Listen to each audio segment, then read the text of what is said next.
You're listening to Voice of Israel.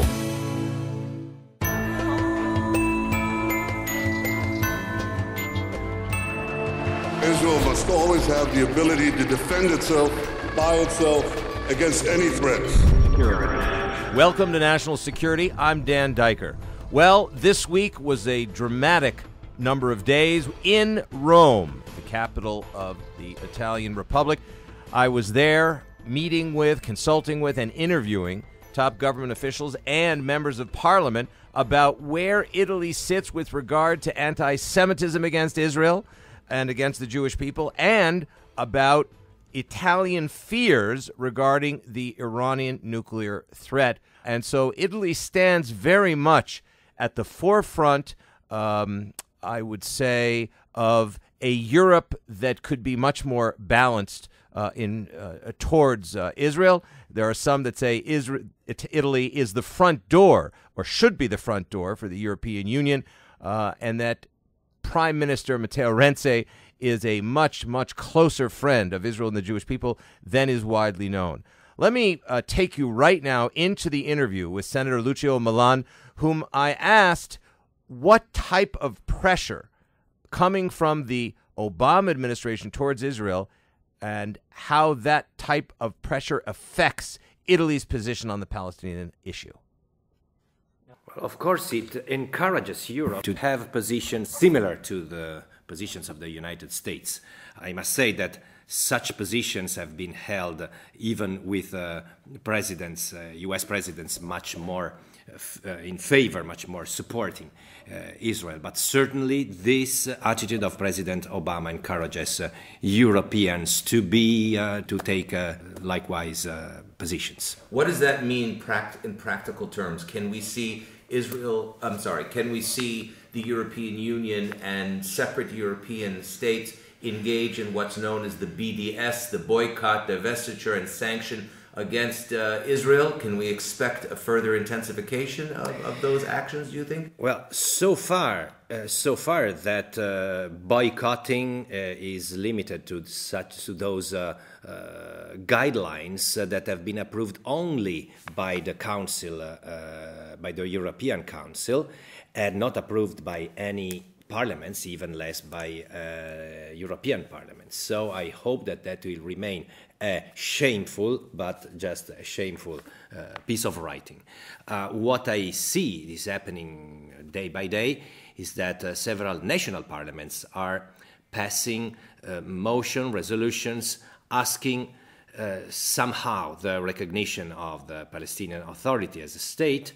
It happened also something in Italy, although it was much more limited than what happened elsewhere. My party voted against, but it was not a recognition, but it was a suggestion, a request to the government to support the creation and the recognition, but not immediately. It respected the fact that it cannot be a unilateral decision by Italy or by any other country. What was noticeable, Senator, about the what was noticeable about the Italian consideration of this resolution, which just came a couple of weeks ago, to the floor of the Assembly, is that it required the recognition of two states for two peoples, which some people in Israel interpret that support of two states for two peoples as an implicit support of Israel to be recognized as the state of the Jewish people. Is that going too far, or is the symmetry in the resolution something that Israelis should take some comfort in? Well, of course, it implies also that, but it is somehow contradictory, because in another part, the resolution calls for the so-called right to return, and as I pointed out in a press release, I am not a member of the House, I'm in the Senate, therefore we didn't vote. I couldn't even vote against. If I was in the House, I would have voted against. I stressed the point that it is absolutely crazy and grotesque, I use this word, to ask for the right to return to people that are actually in most of the case, children or children's children or even children's children, the grandchildren, I mean, of those who, for their will, they choose to go out of the land of Palestine, Israel, whatever you call it, and they lost the war. While nobody would even dream in Italy to ask the right to return for the Italians who have been evicted at the end of World War II because of the territorial loss that Italy deserved, I must say. But in that time, there has been a mass killing of Italians in the areas conquered by the Yugoslavian militias and army. And so they were much, much more justified than the Palestinians who fled from the land, because Italians who remained there have been, most of them have been killed, and we have a Remembrance Day every year in Italy about that episode. So it is absolutely crazy to say those who fled because they were afraid to be killed in 1945, they have no right to return whatsoever. But those in Palestine that fled with no threat, and they fled because they sided with those who lost the war, and they lost a war that was waged against the UN resolutions, they have the right to return. It is absolutely unacceptable, and on that respect, it means that they don't care much about those who approved that resolution, don't care much about Israel as a Jewish state, because if there is the right to return, there would be so many Palestinian descendants who, in fact, deprive the Jewish state from a vast majority of the Jews that we have now. Besides the right of return, which is most people who either oppose it or support it in the international community don't really understand it. But what most people do understand is radical Islamic terror. And on this point, Israelis are baffled, confused about why a PLO-Hamas national unity government, which is the government in power today, continues to receive the enthusiastic acceptance of free European powers, and, by the way, the United States, at a time when Europe and the United States are facing radical Islamic threats themselves at home. Well, it is something that comes from many reasons, all bad, all of them bad. And one reason is a kind of a divided thought.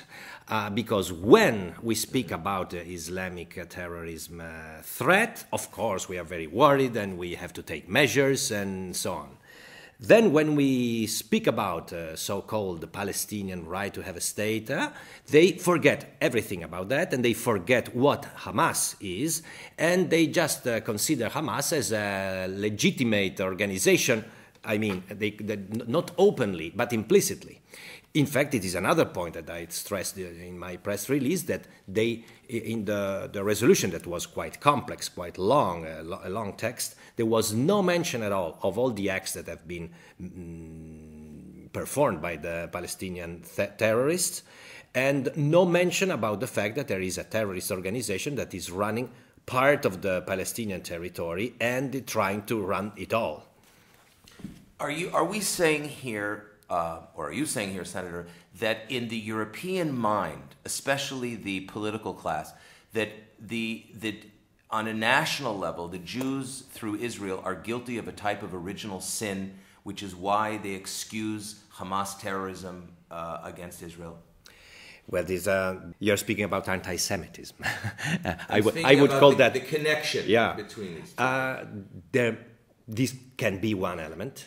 As we know, anti-Semitism is usually a way of thinking that doesn't forgive Israel or the Jews to do what all the other nations and all the other people do. That is to defend when they are attacked, to hold the territory that they have conquered, and Israel most of the times has returned it to the enemy, to fight against terrorism, to fight against those who send rockets to their territory. It is a right that is absolutely given and granted to everyone. Even in these days, nobody in the Western world is saying that Ukraine has not the right to take measures against those republics, Donetsk and so on, although the situation is much, much more complex than that. But when Israel counterattacks, tries to fight against those who send rockets on this territory, that is a problem. And another element that can be part of the reasons is the growing Islamic population in the European countries that have a way, in some way, in the political and social life, especially in the countries where many of them are gaining the right to vote because they get the citizenship and therefore they can vote, and governments and politicians try to please them. That was Senator Lucio Malan. We're going to take a short break. Stay with us. We're going to be right back. Okay, so let me get this straight. Voiceofisrael.com, that's the website. Yeah. On Twitter, it's @VOIsrael. That's exactly it. And on Facebook, it's facebook.com/Voice of Israel. And don't forget, all of the shows, all of the highlights, all of the videos, profiles on the show hosts, the full schedule, and you can listen to the live stream, all there, voiceofisrael.com. And we're back. This is National Security with Dan Diker. Thanks for staying with us. We're going to take you back into this interview with Senator Lucio Malan, who is the chairman of the Israel-Italian Friendship League. Here we go. Take a listen. In Europe, on that point, with the increasing attacks against Europeans, France, Belgium, and attempted attacks in many other countries, including Italy, by the way, is there an argument to say that there's more sympathy for Israel's counterterrorism measures today than there were in the past because of the growing terrorism within Europe? Are Europeans saying, you know, those Israelis may not be as crazy as we thought they were? Yes. Somehow that is true, although there is still, as I said, divided thinking. And actually, even forgetting about Israel's situation, if you see the measures taken against the ISIS terrorism, have been very, very weak and even some now and then contradictory, because there was a big march in Paris, millions of people came. All the people are show solidarity to those who have been killed, to France and so on. But then the measures, what they are actually doing, not much. And the only concrete steps have been to approve to pass resolutions that want a recognition of the Palestine state. And that is contradictory because they are terrorists running the Palestinian territory. So yes, there are people who understand better what it feels like to be under threat of the terrorism, but not enough. When we say not enough, do we also mean with regard to the Iranian negotiations now with the P5+1? I think there is an unprecedented confrontation, frankly, on the level of leader to leader between Prime Minister Benjamin Netanyahu, just reelected, and President Barack Obama. How do you see it from your position, Senator, as someone who sits on the NATO committee for Italy? I used to sit on the NATO committee for Italy 2 years ago.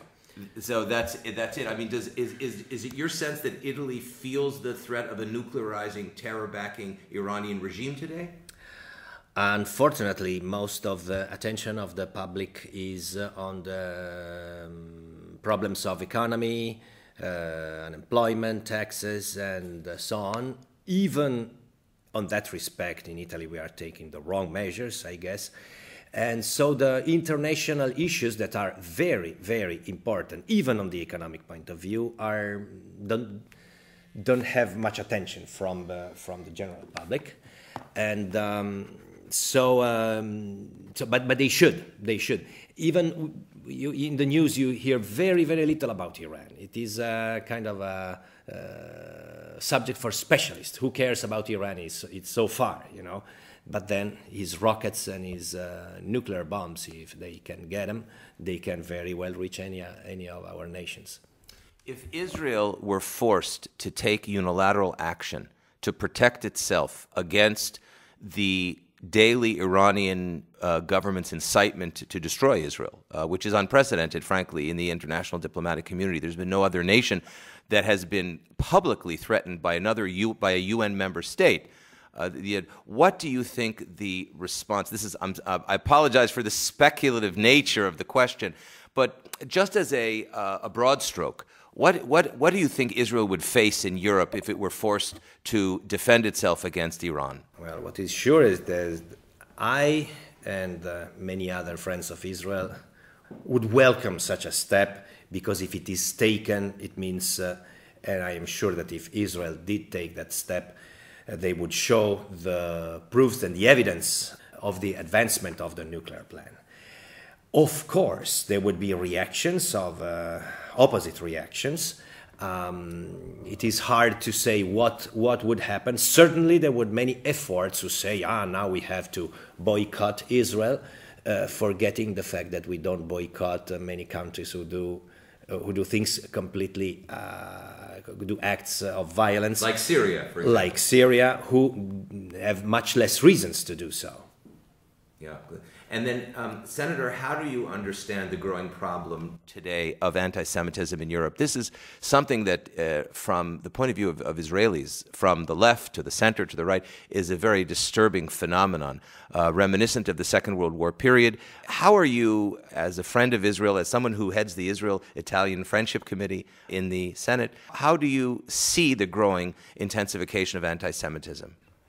It is usually something that happens in times of economic crisis. In the years 1920s, 1930s, the Nazi Party grew and succeeded, got the government, because people were very worried about the economic situation, unemployment, and they had something, they wanted somebody to put the blame on, and they blamed the Jews. The Jews were those who caused Germany to lose the war, although it was the cause, of course, was Germany, who started a war without even knowing how they could win it.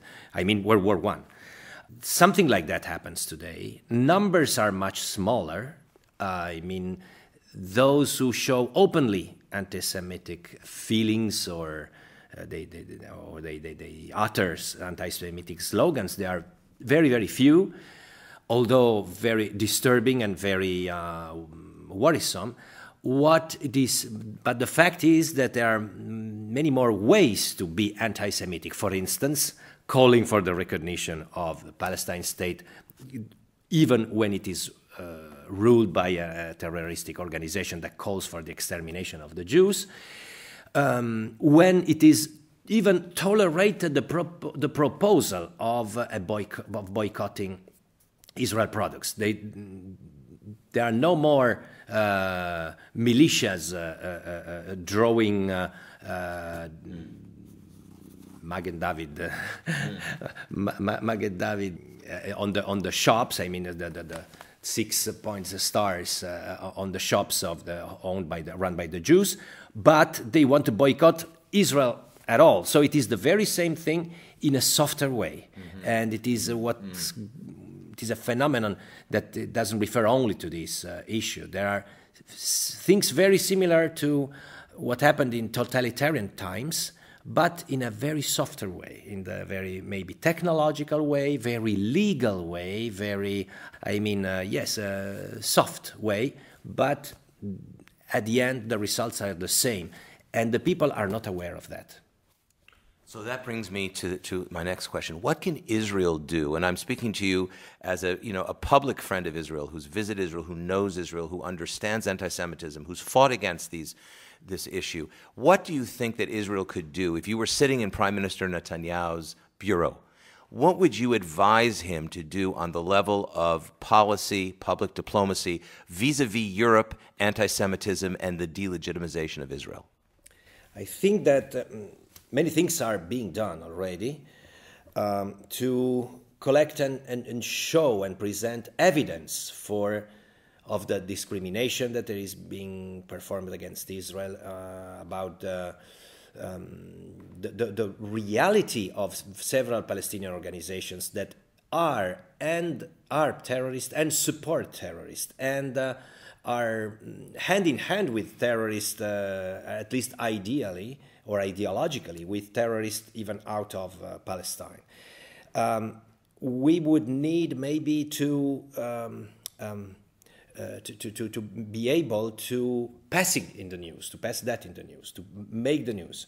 Of course, when President Netanyahu goes to Washington and makes an important speech, newspapers report that, but people perceive that as Netanyahu's opinion, and then there are other people's opinion.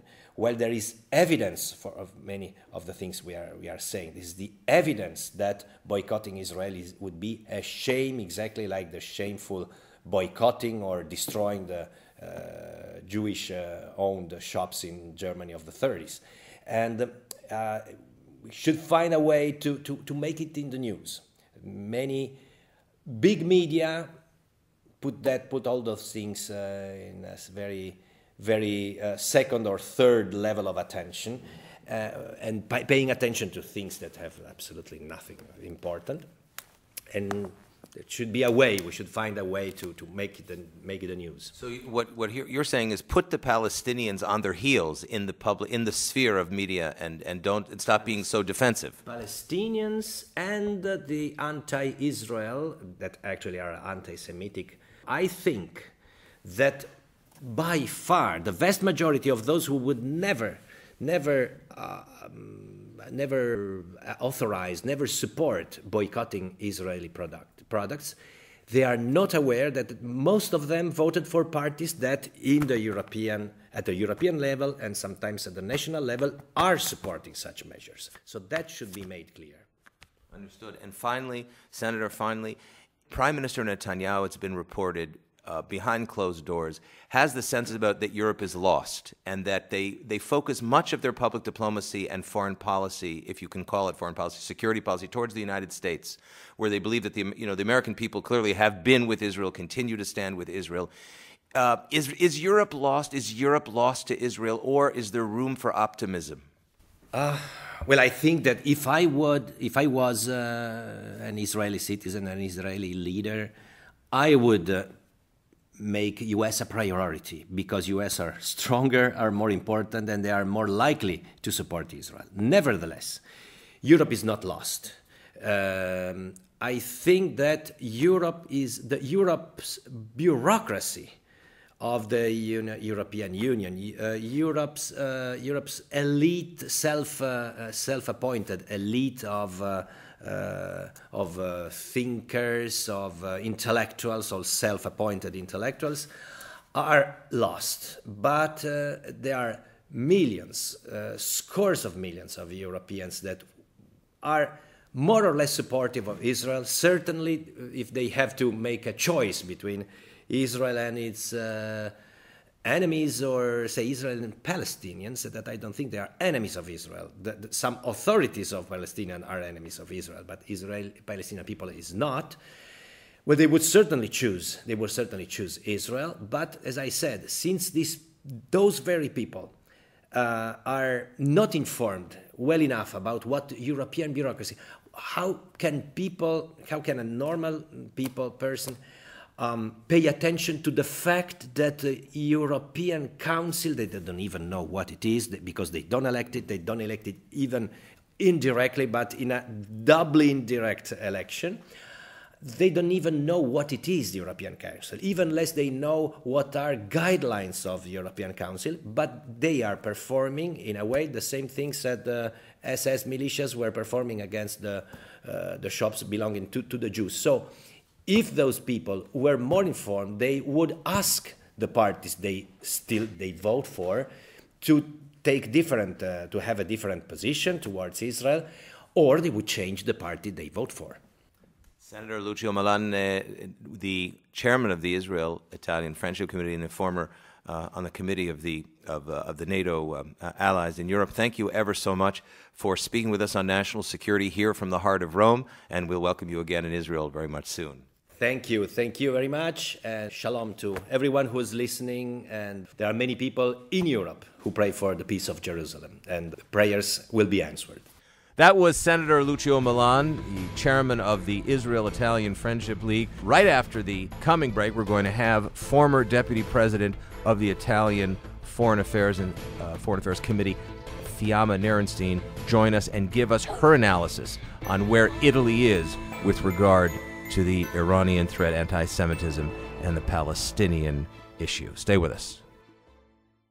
I don't know if anyone can imagine he wakes up one day and he tries to speak and suddenly no one understands him. Not his friends, not even his close family. This is Simcha Glock. Join me on Innovation Nation with Danny Weisberg of Voice ITT, empowering disabled people. You need to hear his story. We're developing a software that captures what they say and translate it in real time. To hear more, listen to Innovation Nation on Voice of Israel. This is Voice of Israel. Welcome back to the program. This is National Security. I'm Dan Diker. And in this half, we're going to bring Fiamma Nirenstein on the program. Another dramatic interview in Rome, capital of the Italian Republic, where I spent several days last week getting the pulse of that Mediterranean European country. So listen with us as we go to Fiamma Nirenstein, former deputy president of the Italian Foreign Affairs Committee. At the end of the day, just because since the time of Berlusconi, Italy has been the friendliest European state toward Israel, has changed the way they presented the resolution. The resolutions have been completely changed, and the one that has passed in the parliament asks for 2 states for 2 people, and ask to arrive to this new situation through a negotiation. And only negotiations. And only negotiation. So they say that they ask for the recognition of a Palestinian state, but through a negotiation. So I can say that even if, in my opinion, it would have been much better if Italy, showing his sympathy and his friendship to Israel, would never have gone in this direction, considering that Italy has a left-wing government, because Rense is the leader of the PD, which is simply the real son of the Communist Party. They have shown, after all of this advices that we tried to give them, the way that they could satisfy their electorate, the people that vote for them, while going to because there is a strong pro-Palestinian lobby. Well, you can understand that Italy is a country where the 50% of the population is leftist, okay? Of course. Ecco. So Renzi could not have avoided doing what they have done, bringing to the parliament the resolution, but the resolution that they have reached is much, much better than the other that have been reached in England. Because it says 2 states for 2 peoples. So in other words, it's recognizing the Jewishness of the Israeli state as the nation state of the Jewish people, opposite the Palestinian state. Would that be an overstatement? This is wishful thinking. We will see the moment when we go to that point what the Italian will say.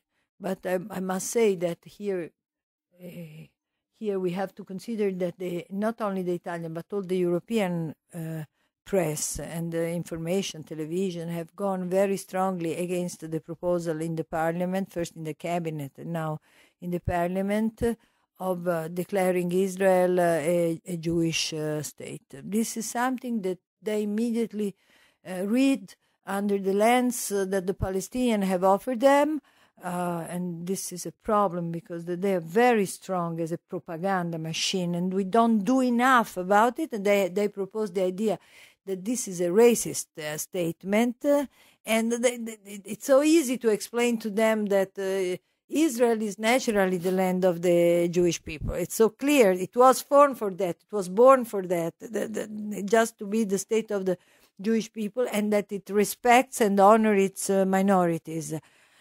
It's also written, I have read very carefully the law that is on proposal now. It's a very good law.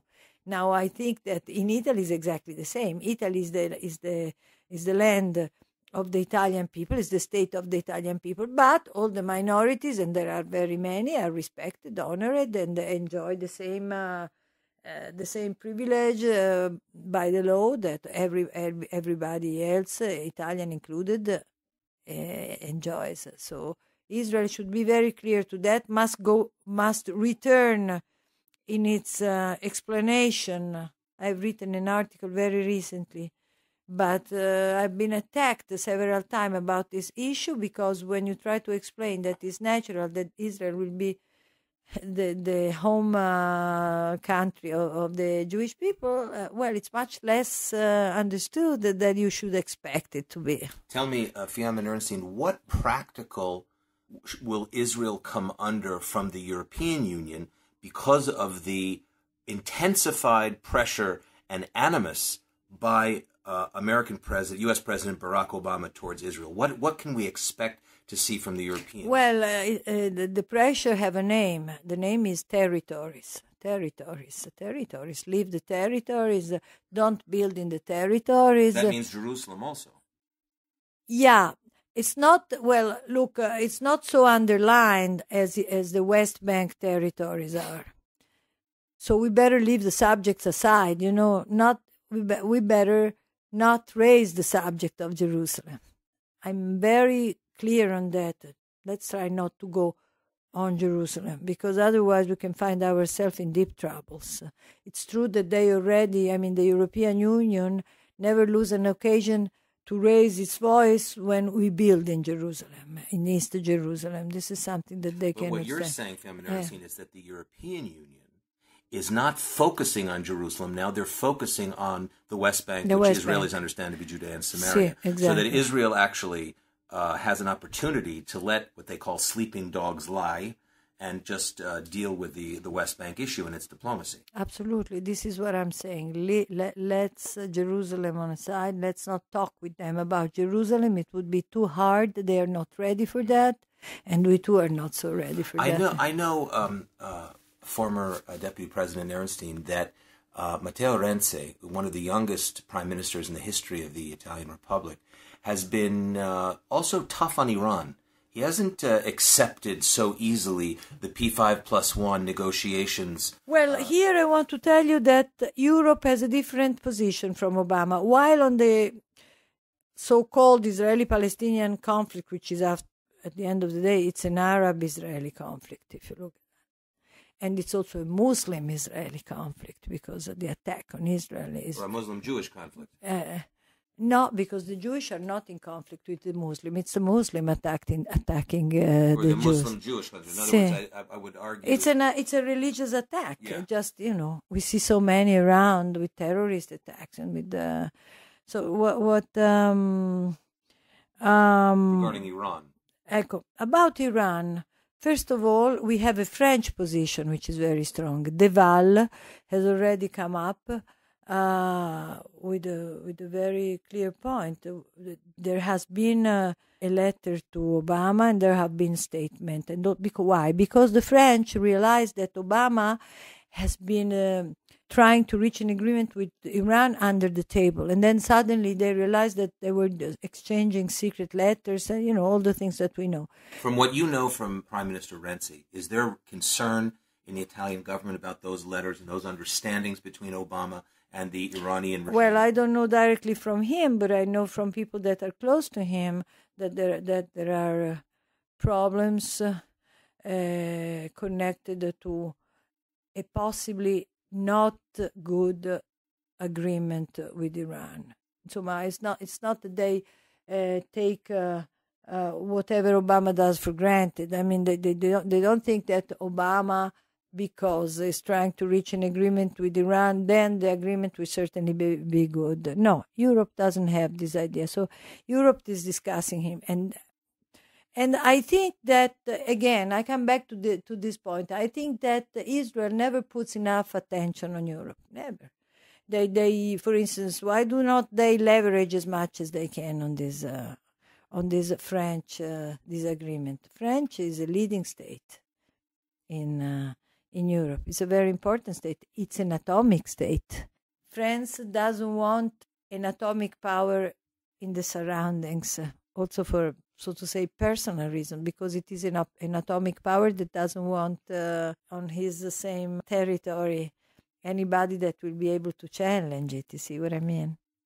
So what is Israel doing? Well, what is its big mistake vis-a-vis Europe? Well, doesn't speak with Europe, doesn't take Europe into... Have a look at the Israeli television, at the Israeli newspaper, and also at the speeches of the leaders in Israel. They always speak about the United States, always. It's the United States, the only interlocutor to Israel in the mind of the Israeli is the United States. One of the reasons whenever I speak about Europe, they invite me.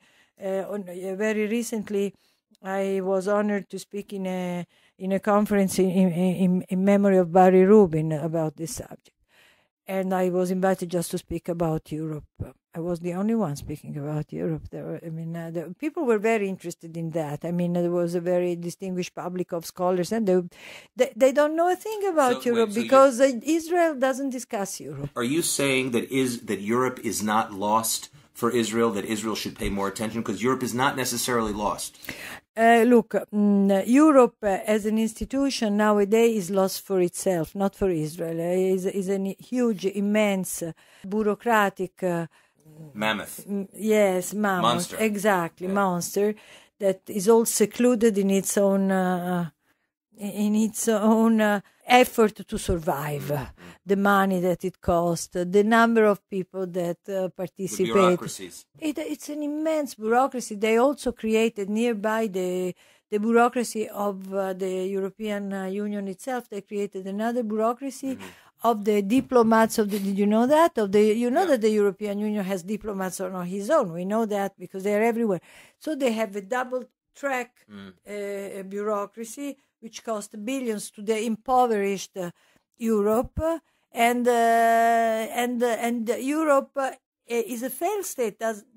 Doesn't have a song to sing all together. We don't have an hymn. The European a hymn. Yes, a national anthem for Europe. For Europe, I say. Well, they have a currency. Wait. There is a national anthem, and what is that? It's from the Fifth of Beethoven. It's the Hymn to Joy. Now, it's a marvelous piece, but it's in German, and nobody can sing it. So this is very much of a... There is nothing that put the hearts together, the hearts and minds of the European. It's only the currency, as you said rightly, and nothing else. We don't have an army. So even if the ISIS is already here and everything explodes in Europe and... unfortunately, even inside the European lines, because there are so many children of Europe, second, third generation, or even Christians converted to Islam that become a part of this terrible organization, there is no way that Europe can really fight them. Look at this. They come into thousands and thousands by ship to Italy, because Italy is the most comfortable place to arrive. The moment when they enter in our country through these terrible ships that sink, people die, it's a balagan that they have. But when they already arrive and they enter in tens of thousands, and there are many terrorists among them, we cannot but, first of all, if they request the status of refugees, we have to give them, even if they cannot demonstrate, if they cannot show that they are real refugees. You just have to keep them in. The moment when they are in, according to the Maastricht rules, they can go from country to country without a passport. As refugee status? Yeah. No. As somebody who is in Europe, you have a passport. With this passport, you entered Europe.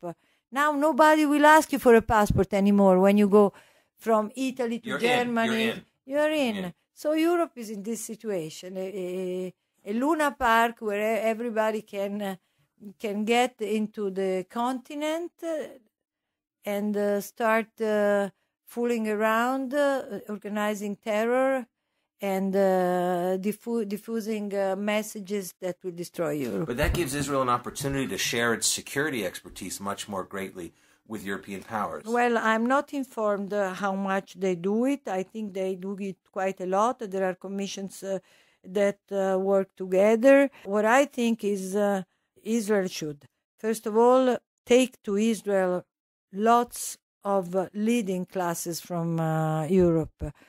Because the things that they think about Israel are completely wrong. They listen. Look, you underevaluate all of this propaganda about apartheid state or about ethnic cleansing. I always tell them ethnic cleansing. The Palestinians were less than 600,000. Now they are more than 2 million. So it's a very funny kind of ethnic cleansing, isn't it? Yeah, it's a reverse ethnic cleansing. Yeah. It's an ethnic dirtying. Exactly. But I want to go back to Matteo. So, you have to explain to people what Israel is. So what I'm telling you, you don't go to the institutions to do that. You go to bunches of people that you know that have already interest and sympathy. First of all, people that are interested in high tech, in industries, in all the system of production that in Israel is very, very, very good. You call this islands of sympathy. Exactly. I've written at length about that because I think that this is the only way to choose people in the economy, people in the military, people in the universities, people. I know millions of people. When I say millions, I really mean millions that are really able to sympathize with Israel with all of their heart, but we have to look for them. We're going to take a short break and come back with Fiamma Nirenstein. Stay with us. Get up, stretch your legs. We'll be back momentarily.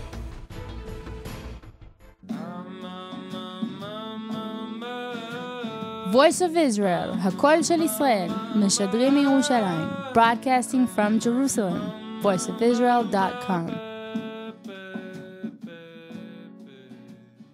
Hi, this is Joe Piscopo, Jersey Joe, now Jerusalem Joe, broadcasting at Voice of Israel Studios in Jerusalem. Listen to Voice of Israel, bringing Israel closer. And we're back with Fiamma Nirenstein. We're going to speak to Fiamma about some of the larger ideas she has about where the relationship with Italy and Europe should go for Israel and what role Israel should play. What about the upcoming trip of Prime Minister Rense to Israel? Is expected quite shortly in Israel. What can we expect the Italian Prime Minister to discuss with Prime Minister Netanyahu? I think they will better very much the Iranian threat. Ecco, they will discuss the Iranian threat for sure, but not only this. You have to know that Rense, for instance, visited the Sisi, the Egyptian president, just very short ago. He goes there alone. They discuss eye to eye in a room. And I think that Italy has been the first of the European country to understand how important are in the fight against terrorism and in the future of the Middle East and of the world, the Sunni country, not the Shiite country against the Sunni terrorist. You see, the United States tries to use the Shiite all over in Yemen now, in Syria, and in Lebanon, and to control all of these countries.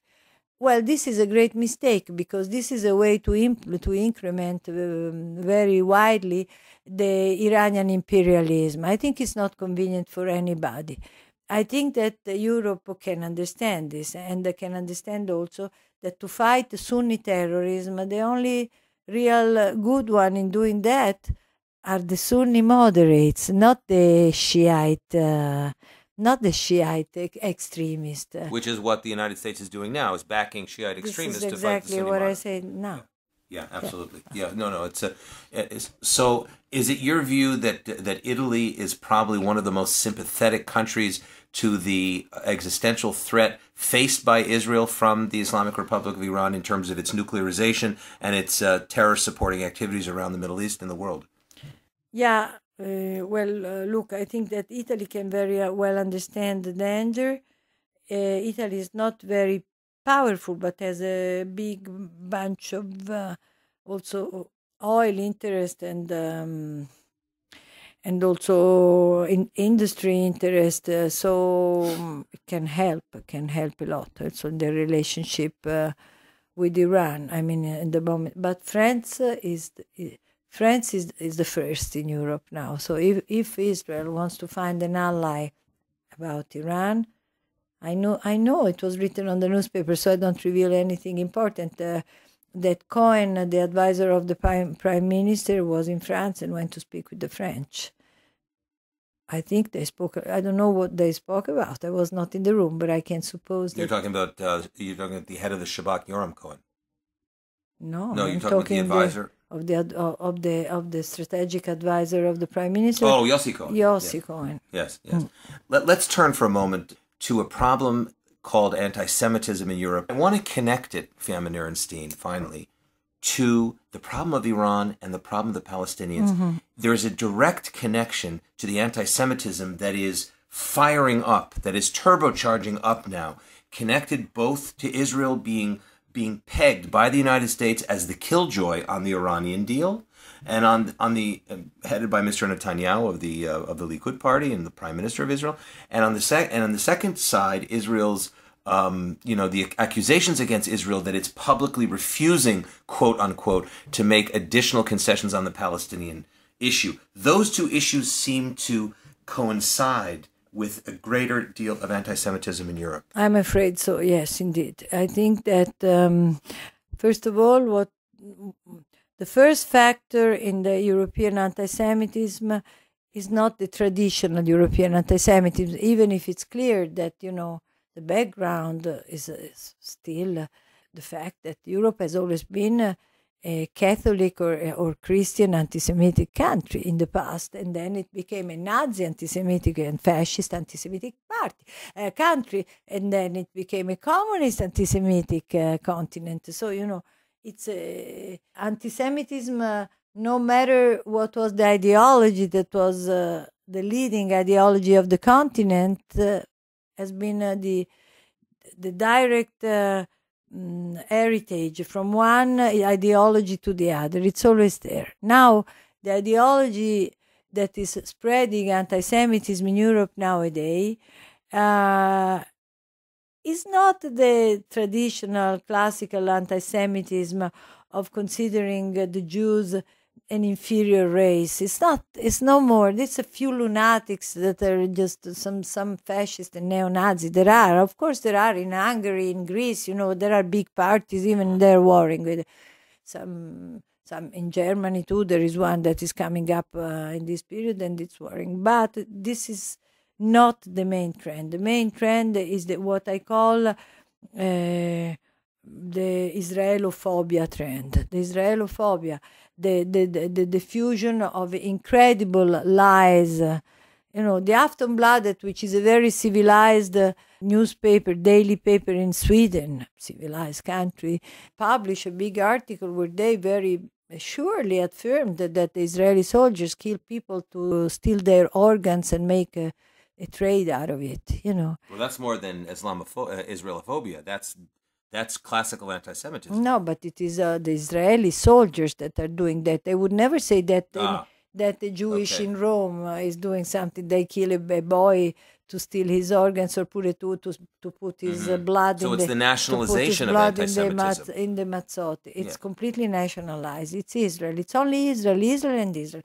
In the days of the Gaza war in Berlin, which is really a paradox, in Berlin, you have demonstration chanting death to the Jews, and Jews go away. And in Berlin, can you believe it? I mean, Berlin is the place where Hitler was, so that they don't feel it, they don't realize that they are going through an historical paradox that will put a shame on them for the next tens of years. They don't, because they think that the Israeli, as they told me during a television show where I was part in the debate, and it was immediately after Charlie Hebdo killing, and then our Jewish